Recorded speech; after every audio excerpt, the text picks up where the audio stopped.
नमस्कार दोस्तों, मोहित study IQ centre में आपका स्वागत है। आज हम मैथ पेडागोजी से रिलेटेड इंपॉर्टेंट क्वेश्चंस देखेंगे जो सीटेट परीक्षा के लिए महत्वपूर्ण होंगे। वीडियो को लास्ट तक ज़रूर देखिएगा। एक एक क्वेश्चन इंपॉर्टेंट है। वीडियो पसंद आए तो प्लीज़ लाइक ज़रूर कर लीजिएगा। 100 लाइक्स का टारगेट है। कमज़ोर जिनके मैथ है वो मेरे जो है बताए हुए जो क्वेश्चंस हैं उनको जो है आप तैयार कर लीजिए, क्योंकि ऐसे ही क्वेश्चंस आपको एग्ज़ाम में देखने को मिलेंगे। इसका नोट्स बना लेना, ठीक है। तो मेरी मेरी आपसे गारंटी है कि 30 में से मैं जो बिल्कुल मैथ में कमज़ोर है, मतलब 15 क्वेश्चन तो मैथ के मिलेंगे ही, उसमें से कम 8 से 10 क्वेश्चन में सही कराने की जो है पूरी कोशिश करूँगा, ठीक है। तो आइए वीडियो को शुरू करते हैं। अगर सब्सक्राइब नहीं किया तो प्लीज़ चैनल को भी सब्सक्राइब कर लेना। किसी भी क्वेश्चन से रिलेटेड कोई इशू हो तो आप हमें कमेंट कर देना, ठीक है। एक बच्चा 5 + 3 = 8 लिखता है, लेकिन 8 - 3 = 5 लिखने में उसे जो है कठिनाई महसूस हो रही है। तो ये किस प्रकार की सोच को दर्शाता है?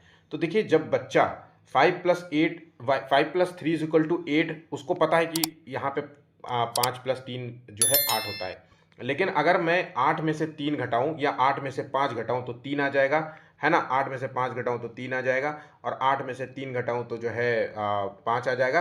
तो ये जो धारणा है, ये बच्चा जो है अभी किस अवस्था में है? तो ये प्रतिक्रिया जो है योग्यता की कमी देखने, रिवर्सिबिलिटी की कमी होती है। अगर हम इसको सीडीपी के तौर पे देखें तो ये अवस्था कहलाती है पूर्व संक्रियात्मक अवस्था।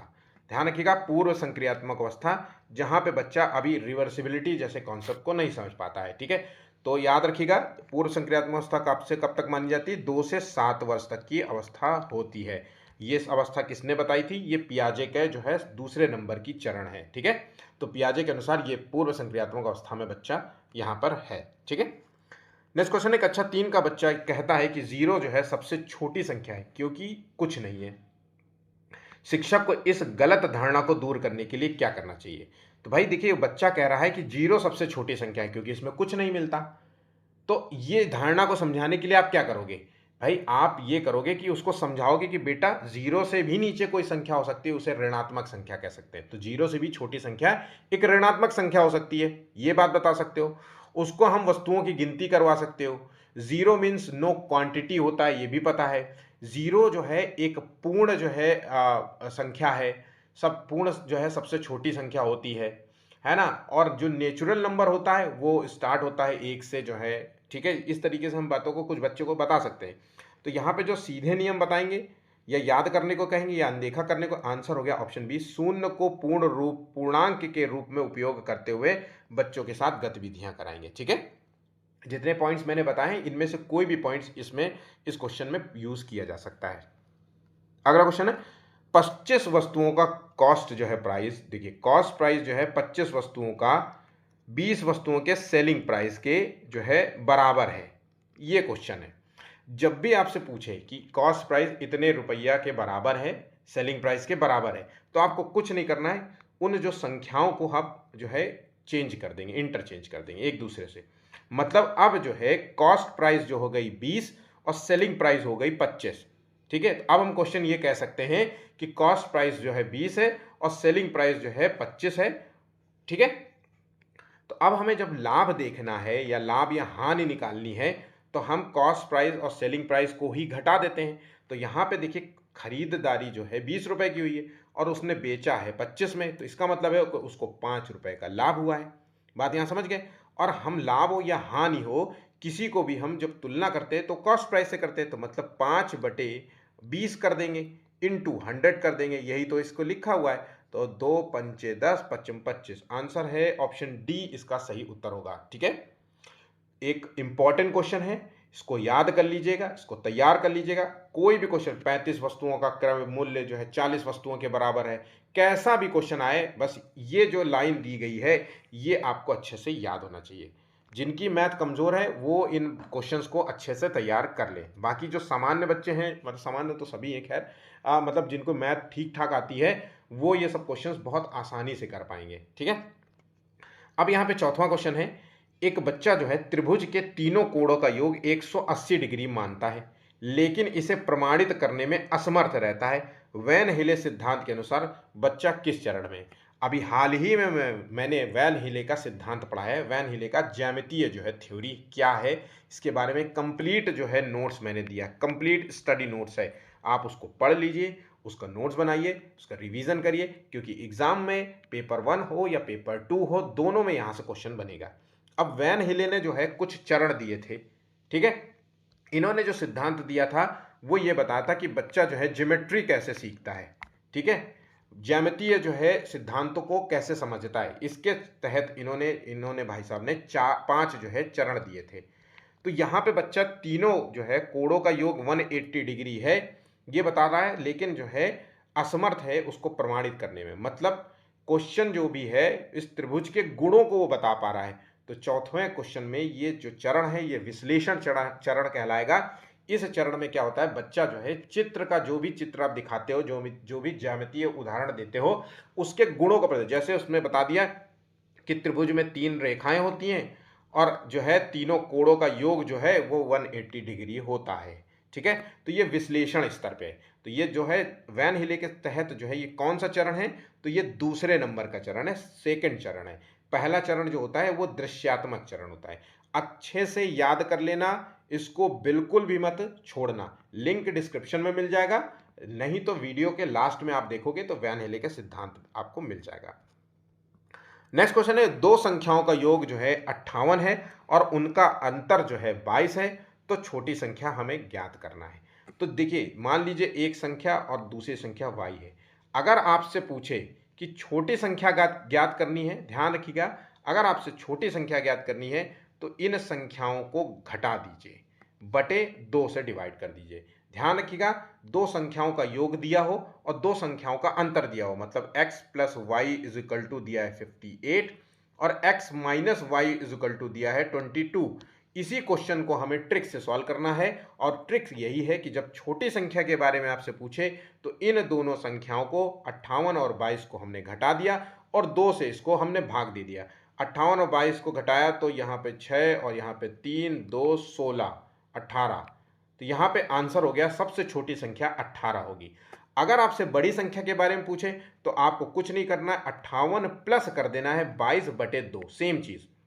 तो यहाँ पे 80 बटे 2, यहाँ पे आंसर आ जाता 40। मतलब बड़ी संख्या 40 है और छोटी संख्या 18 है, ठीक है, ये बात याद रखिएगा। तो बड़ी संख्या 40 और प्लस जो है 18 जोड़ेंगे तो 58 आ जाएगा, 40 माइनस 18 करेंगे तो 22 आ जाएगा, ठीक है। तो यहाँ पे बात समझ गए, इस शॉर्ट ट्रिक को अच्छे से याद कर लीजिएगा। चलिए, किसी बच्चे ने जो है व्रत को गोल कह करके पहचाना, ये वैन हिले सिद्धांत का कौन सा स्तर है। तो एक बच्चा जो है सिर्फ केवल आकृति के आधार पे उसके गुणों को बता रहा है कि भैया ये जो है गोल आकृति है तो इसको जो है व्रत को उसने गोल कह दिया है। ये त्रिभुज है तो उसको कह देगा समोसा कह सकता है, या पिज्जा का जो है टुकड़ा कह सकता है, कुछ भी कह सकता है। तो ये जो है ये दृश्य या पहचान स्तर कहलाता है। वैन हिले के अनुसार ये पहला चरण है, पहला चरण जहां पे बच्चा सिर्फ जो है आकृतियों को देख करके पहचानता है कि ये किस आकृति से मेल खा रही है, ज्योमेट्री, ठीक है। बात यहां समझ गए। और विश्लेषण स्तर पे क्या होता है, हम सिर्फ केवल बच्चों को गुणों के बारे में बताते हैं, उस आकृति के क्या गुण हैं उसके बारे में बताते हैं, ठीक है। चलिए, अब एक कॉमन सा क्वेश्चन जो आपके एग्जाम में देखने को मिलता है, यूपी टेट में भी ये क्वेश्चन आया था और ये आने की जो है चांसेस है। देखो यूपी टेट के जो भी मैथ के क्वेश्चंस हैं आप उसको ज़रूर लगाना, मैं फिर से कह रहा हूँ उनको ज़रूर लगाना। उसमें से बहुत सारे question same to same pattern पर जो है आपको मिल जाएंगे और आपका क्वेश्चन में मतलब क्वेश्चन आप सही भी कर पाओगे और आसान भी हो जाएगा कि भाई चलो इस पैटर्न का क्वेश्चन मुझे आया था, मैंने पहले से तैयार कर लिया था, और ठीक है। अब यहाँ पे देखिए x ratio y is equal to 2:9 है और y रेशियो जो है z 3:5 है और x और z का रेशियो पूछ रहा है। आपसे ऐसे क्वेश्चन पूछे, चाहे वो 2 या 3 संख्याओं वाला रेशियो कुछ भी हो, आप सीधा लिखिए x y z, ठीक है। और आपसे x और z का अनुपात पूछ रहा है तो x और y के नीचे उन संख्याओं को लिख दीजिए और y और z के नीचे उन संख्याओं को लिख दीजिए। अब आप देखिए कुछ जो है इस तरीके का स्ट्रक्चर बन के आया। अब आपको कुछ नहीं करना है, z जो है खाली है, सबसे ऊपर की रो देखिए तो हमें देख पा रहे हैं कि आप ये जो है z वाली संख्या खाली है, तो हम z में जो है उसकी सबसे पास वाली संख्या लिख देंगे। मतलब y जो है z के बगल में है, ठीक है, तो हम यहाँ पे 9 यहाँ पे भी लिख देंगे। ऐसे ही हमने 3 को यहाँ पे पुट कर देंगे तो यहाँ पे हो गया।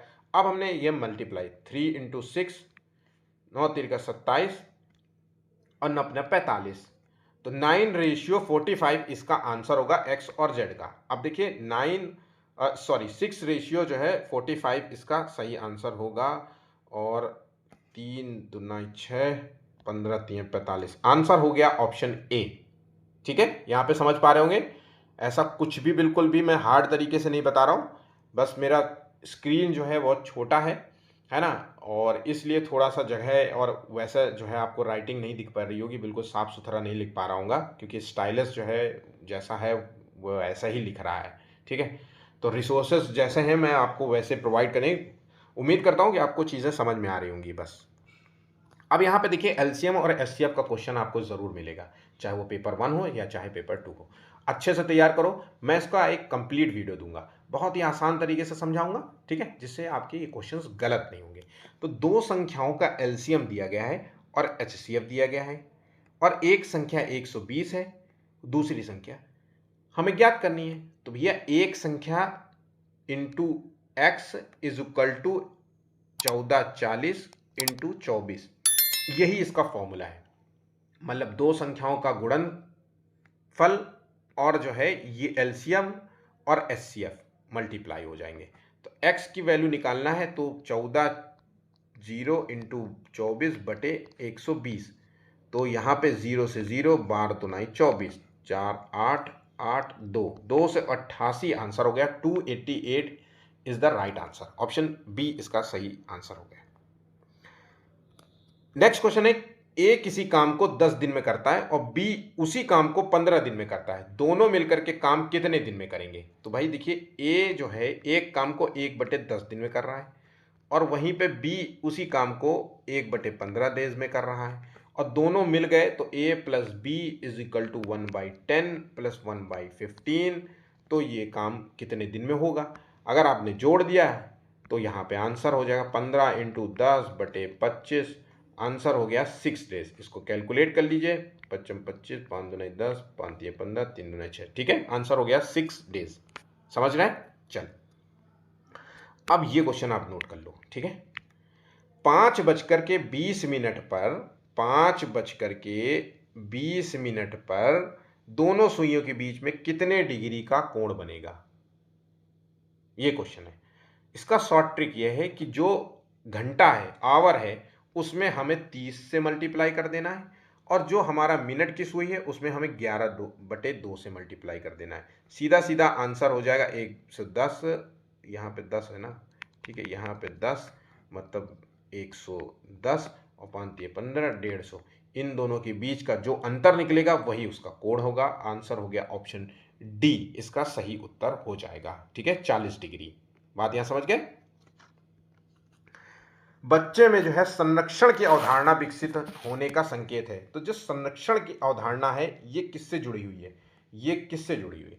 ये पियाजे के सिद्धांत से जुड़ी हुई है, जहां पर पियाजे ने ये समझाया कि बच्चे में जो है किसी भी तरल पदार्थ की मात्रा को आकार बदलने में भी समान रहता है। इसमें कंफ्यूजन रहता है, या उसको समझ में आ जाता है? देखिए इसमें कंफ्यूजन रहता है। जैसे इस गिलास में जो मात्रा है, इस चौड़े गिलास में मात्रा दोनों समान है, ठीक है, बस इस बात को ये कॉन्सेप्ट नहीं समझ पाता है, ठीक है। तो इसी को कहते हैं संरक्षण की अवधारणा, और ये सिद्धांत जुड़ा हुआ है पियाजे से। पियाजे के संज्ञानात्मक विकास के दूसरे नंबर का जो चरण है पूर्व संक्रियात्मक अवस्था से जुड़ा हुआ है, ठीक है। तो इस अवधारणा को बच्चा समझता कब है? तो जब ये समझेगा तब, जब वो मूर्त अवस्था में आएगा। बात यहां समझ गए? तो मूर्त अवस्था में संरक्षण की अवधारणा को भी समझ में आता है और रिवर्सिबिलिटी वाले कॉन्सेप्ट को भी समझ पाता है, ठीक है। तो आंसर हो गया ऑप्शन ए, इसका सही उत्तर है। गणित शिक्षण में मेटाकॉग्निशन का क्या अर्थ है? तो मेटाकॉग्निशन का मतलब क्या होता है, ठीक है, इसका क्वेश्चन का आंसर देने का प्रयास कीजिए, 15वें का आंसर। तो मेटाकॉग्निशन का मतलब होता है अपनी सोच के बारे में सोचना। आंसर हो गया ऑप्शन सी। बच्चा जो भी मतलब चिंतन कर रहा है उसका जो है बच्चा खुद ही जो है अपना फीडबैक देने का प्रयास करता है, फीडबैक लेने का प्रयास करता है, या रिव्यू करता है कि क्या जो भी मैंने अभी किया वो क्या सही है, तो स्वयं से मूल्यांकन करता है, अपनी सोच के बारे में सोचना। आंसर हो गया ऑप्शन सी। कंस्ट्रक्टिविज्म में के अनुसार बच्चा ज्ञान का निर्माण कैसे करता है, तो कंस्ट्रक्टिविज्म जिसमें कहते हैं रचनावाद का सिद्धांत, रचनावाद। अब ये आपको बहुत अच्छे तरीके से पता होगा कि रचनावाद में क्या होता है कि बच्चा जो है अपने ज्ञान का निर्माण जो है स्वयं करता है। और स्वयं कैसे करेगा, पर्यावरण के साथ तालमेल करेगा, है ना, अन्वेषण करेगा, नकल करेगा, तुम्हारी दूसरों की नकल करेगा, अनुभव हासिल करेगा, एक्सपीरियंस गेन करेगा, है ना, एक्टिविटी बेस्ड लर्निंग होगी, है ना, सक्रिय अधिगम से जो है ज्ञान का निर्माण करने का प्रयास करेगा। तो आंसर देखिए ऑप्शन यहाँ पे जो ऑप्शन है ये ऑप्शन डी यहाँ पे सही होगा। ठीक है, ध्यान रखिएगा। ठीक है, 3600 के कितने गुणनखंड होंगे। अब ये क्वेश्चन है, अगर आपसे पूछे कोई संख्या दे और उसका गुणनखंड पूछे, कुछ नहीं करना है, उस संख्या को ऐसे नोट कर लो और उसका फ्रैक्शन उसको जो है तोड़ते चले जाओ सबसे। तो 2 1800, 18 दूनी 36, 900, 2 4500, 450 मतलब, है ना, और 2 2 दूनी 4, 2 दूनी 4, 2 पंचे 10, 225, 3 से 3 हो गया यहाँ पे 75 हो गया, फिर 3 से यहाँ पे 25 हो गया। ठीक है, फिर 5 से 25 हो गया, और फिर 5 से। ठीक है, तो कह सकते हैं कि 2 की पावर 1 2 3 4 इंटू 3 की पावर 1 2 इंटू 5 की पावर 1 2 2, ये इसका गुणनखंड हुआ। तो अब आपको जब संख्या का गुणनखंड निकालना है तो जो पावर दी गई है 4 2 और 2, इसकी एक जो है आगे की संख्या लिख दो, मतलब 5 इंटू 3 इंटू 3। बात यहां समझ गए, और यही इसका आंसर है। मान लो 5 दिए 15, 15 दिए 45। आंसर हो गया ऑप्शन ए। नेक्स्ट, निम्नलिखित में से कौन सा जो है गणित शिक्षण का उपर्युक्त जो है सिद्धांत है, तो गणित शिक्षण का ज्ञात से अज्ञात की ओर जाना, कठिन से सरल की ओर, अमूर्त से मूर्त की ओर, विशेष से सामान्य की ओर। तो 15वें का देखिए आंसर क्या है, ज्ञात से अज्ञात की ओर जाना। आंसर हो गया ऑप्शन यहाँ पे अज्ञात से ज्ञात, विशेष से सामान्य की ओर जाना। आंसर हो गया ऑप्शन डी इसका सही उत्तर है। ठीक है, बच्चा जो है 1/2 और 1/4 की तुलना करते हुए कहता है कि 1/4 सबसे छोटा है। भाई 1/2 और 1/4 में कह रहा है कि 1/4 है कि 1/2 जो है वो छोटा है, मतलब उसका कहना है कि 1/4 जो है बड़ा है, क्योंकि 4 जब नंबर बड़ा होता है और 2 नंबर छोटा होता है। तो ये किस गलत अवधारणा को दर्शाता है, तो बच्चे में जो है पूर्ण संख्या की जो सोच है वो भिन्न पर लागू करना है। ठीक है, तो आंसर हो गया ऑप्शन बी। इसमें संरक्षण की कमी नहीं होगी, क्रमांकन की समस्या नहीं होगी, वर्गीकरण की कमी नहीं देखी रहे। ऑप्शन यहाँ पे बी इसका सही उत्तर हो जाएगा। कक्षा 5 का एक बच्चा गणित के प्रश्न हल तो कर लेता है, लेकिन यह नहीं समझ पाता कि उसने जो है उस विधि का प्रयोग क्यों किया। शिक्षक को सबसे पहले किस पर ध्यान देना चाहिए, तो भाई देखिए अगर उसे ये नहीं पता है कि उसने किस विधि का प्रयोग किया है, तो मतलब उस कॉन्सेप्ट को जो है वो नहीं समझ पाया है अभी बच्चा। तो अवधारणात्मक जो है समझ अभी उसको जो है उसके अंदर विकसित नहीं हुई है, और हमें उसी जो है समझ को विकसित करने का प्रयास करना चाहिए। अधिक होमवर्क देना, केवल उत्तर याद दिलाना और अधिक परीक्षण जो है लेना जो है सही आंसर नहीं होगा। ऑप्शन बी इसका सही उत्तर होगा। एक शिक्षक जो है फ्रैक्शन पढ़ाते समय केवल पुस्तक के उदाहरण समझाता है। दूसरा शिक्षक क्या है, कागज को मोड़कर, पिज्जा के जो है टुकड़े करके, चित्र दिखा करके दैनिक जीवन के उदाहरणों का प्रयोग करता है। गणित शिक्षण की दृष्टि से दूसरा शिक्षण जो है शिक्षक टीचर जो है वो किस सिद्धांत का पालन कर रहा है, तो देखिए पहला केवल बुक्स का इस्तेमाल कर रहा है, ठीक है, और दूसरा बच्चा जो है रियल वर्ल्ड के उदाहरण ले रहा है, कागज को मोड़ दे रहा है, पिज्जा के जो है छोटे जो है चित्र को दिखाता है, तो फ्रैक्शन, ताकि जो है समझ पाए कि एक पिज़्ज़ा है और पिज़्ज़ा के जो है हमने कितने टुकड़े कर दिए ऐसे, तो समझा रहा है कि ये वाला कितना इस पूरे पिज़्ज़ा का कितना हिस्सा है, तो ये बात समझ आए। ठीक है, तो ये जो कॉन्सेप्ट है ये मूर्त से अमूर्त की ओर लेके जा रहा है। आंसर हो गया ऑप्शन बी इसका सही उत्तर है। गणित शिक्षण में डिस्कवरी लर्निंग का उपयोग किसके लिए सबसे उपयुक्त होता है, तो डिस्कवरी लर्निंग का क्या मतलब होता है? डिस्कवरी लर्निंग का मतलब होता है कि खोज के द्वारा जो है सीखना। तो बच्चा जो है स्वयं खोज निर्माण करता है। ऑप्शन यहाँ पे ए है, याद करना, गणना, अभ्यास या बोर्ड कार्य के लिए। ठीक है, ये नहीं होंगे, ऑप्शन ए। राष्ट्रीय पाठ्य चर्चा रूपरेखा नेशनल करिकुलम फ्रेमवर्क के अनुसार गणित शिक्षण का उद्देश्य केवल सही उत्तर प्राप्त करना नहीं है, बल्कि बच्चों में गणितीय सोच विकसित करना भी है। इसका सबसे उपयुक्त जो है तरीका कौन सा है? तो नेशनल करिकुलम फ्रेमवर्क जो है वो रटने पर जोर नहीं देता, वो होमवर्क पर जोर नहीं देता, वो केवल जो है केवल अभ्यास पुस्तिका हल नहीं करवाता, वो बल्कि ये कहता है कि बच्चों को गतिविधि आधारित और समस्या आधारित जो है शिक्षण कराना चाहिए। ठीक है, बच्चों के अंदर आलोचनात्मक जो है सोच को डेवलप करना है, रचनात्मक जो है कौशल का विकास करना है। ठीक है, तो इसका पूरा पूरा जो ध्यान है वो बच्चे के विकास पर केंद्रित है। ये बात यहाँ समझ गए? ठीक है, बच्चे के अंदर वैज्ञानिक जो है वैचारिक समझ विकसित करनी है, गहन चिंतन को बढ़ावा देना है। ये सभी पॉइंट्स आपके क्वेश्चंस में पूछ सकता है। ठीक है, नेशनल करिकुलम फ्रेमवर्क 2005 के अनुसार गणित शिक्षण का मूल उद्देश्य क्या है? तो गणित शिक्षण का उद्देश्य परीक्षा उत्तीर्ण करना, याद कराना, गतिविधि कराना नहीं है, बल्कि बच्चे के अंदर चिंतन, समस्या समाधान और समझ का विकास करना है। वो सभी पॉइंट्स जो मैंने अभी आपको बताए थे वो सभी यहाँ पे यूज किए गए हैं। ठीक है, यदि गणित शिक्षक बच्चों को जो है बाजार, समय, धन, मापन से जुड़े वास्तविक जीवन के प्रश्न हल करने के अवसर देता है तो उसका मुख्य उद्देश्य क्या होगा? तो अगर ऐसे चीज़ों के बारे में बच्चे को जो है मतलब टीचर जो है जानकारी देने का प्रयास कर रहा है तो ये वास्तविक जीवन से वो गणितीय जो है धारणाओं को, गणनाओं को, कॉन्सेप्ट को वास्तविक जीवन से जोड़ने का प्रयास कर रहा है। ठीक है, ताकि बच्चे बहुत अच्छे तरीके से उन चीज़ों से जुड़ सकें और लर्निंग उनकी और बेहतर हो, स्थायी ज्ञान प्राप्त कर सकें। ठीक है, अगला क्वेश्चन है, गणित को विद्यालयीय शिक्षा में एक महत्वपूर्ण विषय माना जाता है, इसका सबसे मुख्य उद्देश्य क्या है? तो गणित का मूल जो उद्देश्य होता है वो बच्चे के अंदर तार्किक सोच को डेवलप करता है, विश्लेषणात्मक सोच का विकास करता है। ठीक है, ना कि याद कराना, अच्छे नंबर दिलाना या केवल गणना करना सिखाना होगा। ठीक है, ऑप्शन बी। निम्नलिखित में से कौन सी संख्या 4 के द्वारा विभाज्य है? 4 के द्वारा जो संख्या विभाज्य होगी उसके जो अंतिम दो अंक होंगे वो भी 4 से डिवाइड होंगे। तो देखिए, क्या 54 4 से डिवाइड हो रहा है? तो 4 1 4 12 नहीं, 4 1 4 8 चौको 32 नहीं,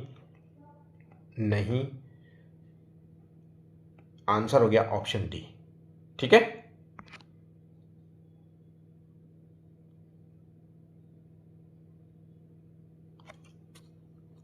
अगला क्वेश्चन, रोमन संख्या 43 का जो है वैल्यू निकालनी है हमें। ठीक है, तो मैंने आपसे रोमन संख्या वाला बताया था कि भाई देखिए, x का जो रोमन वैल्यू होती है वो जो 10 की जो रोमन वैल्यू होती है वो x लिखते हैं। अगर हमने 9 लिख दिया तो हमने क्या किया कि 10 में से 1 घटा देंगे, तो मतलब x से पहले हमें 1 लिख देना चाहिए, यही तो हो गया 9। अगर हमने 5 जो है 5 की रोमन वैल्यू v होती है, तो 4 की जो रोमन वैल्यू क्या होगी? तो 4 से पहले 1 घटा देंगे, मतलब 5 में 1 घटा देंगे, तो ये हो गया। ठीक है, एक तो ये पॉइंट हो गया, ये याद रखना। उसके बाद जब 50 पे आते हैं बात, तो 50 की जो रोमन वैल्यू होती है वो क्या होती है? तो 50 की जो रोमन वैल्यू होती है वो L होती है। क्या होती है? L। 100 की रोमन वैल्यू C होती है। क्या होती है? C। तो अब देखिए 50 की रोमन वैल्यू क्या होगी? तो कई बार बच्चे जो है 10 प्लस 10 प्लस 10 प्लस 10 और प्लस जो है 3, तो x x x x 3, जबकि ये आंसर गलत है। आपको कुछ नहीं करना है, 50 माइनस 10 तो 40 हो गया, प्लस 3, तो 50 L है और 10 जो है आपने घटाया तो यहाँ x हो गया, तो XL हो गया, और 3 है इसमें 3 डंडी जोड़ ली हमने, 3 का रोमन वैल्यू 1, 3 डंडियाँ होती, तो आंसर हो गया ऑप्शन बी इसका सही उत्तर है। गलती से भी इस क्वेश्चन को छोड़ना नहीं, अच्छे से तैयार कर लेना। जैसे 90 का रोमन वैल्यू पूछे तो 100 माइनस 10 करना है, तो 100 का जो है रोमन वैल्यू C होता है और 10 का वैल्यू होता है X, तो एक्स सी इसका सही आंसर हो जाएगा। ठीक है, अगला क्वेश्चन है, ब्रूनर के अनुसार चिंतन विकास के चरणों का सही क्रम बताना है। तो ब्रूनर के अनुसार जो जो विकास के चरणों का जो है स्तर सही है वो है इनएक्टिव, आइकॉनिक और सिंबॉलिक। इसका सही आंसर होगा ऑप्शन ए, इसका सही उत्तर है। नेक्स्ट क्वेश्चन है, संख्या दी हुई है उसमें से जो है 6 के स्थानीय मानों का योगफल कितना है ये बताना है।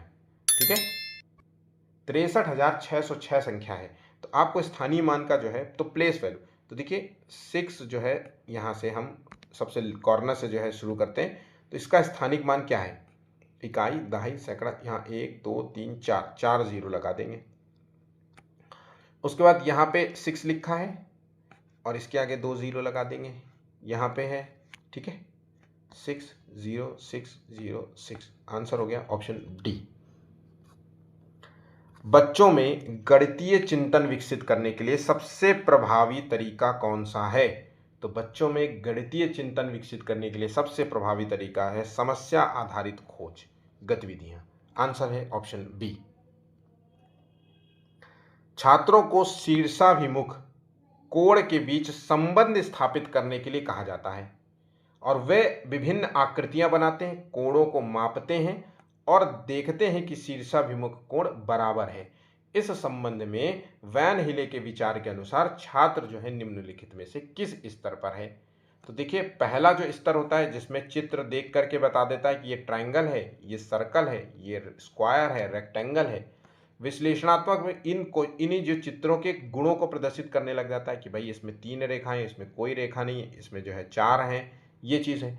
और जो है यहाँ पे देखिए गुणों के बीच में क्या संबंध है, इसको बताएगा कौन सा स्तर, ये अनौपचारिक निगमनात्मक स्तर कहलाएगा। ऑप्शन यहाँ पे सी इसका सही उत्तर होगा। यहाँ पे इस क्वेश्चन के बारे में तो बताएगा, इनके बीच संबंध को भी बताएगा। ठीक है, एक शिक्षक के द्वारा गणित की कक्षा में प्रस्तुत कुछ प्रश्न जो है दिए गए। एक आयत का क्षेत्रफल क्या है जिसकी एक भुजा 5 सेंटीमीटर है और परिधि जो है 30 सेंटीमीटर है। ठीक, संख्याओं का वह समूह ज्ञात करिए जिसकी माध्यिका जो है 4 है। तो वो कोई भी संख्या हो सकती है। 0 से 8 के बीच सभी अभाज्य संख्याओं का जो है सूचीबद्ध करना है।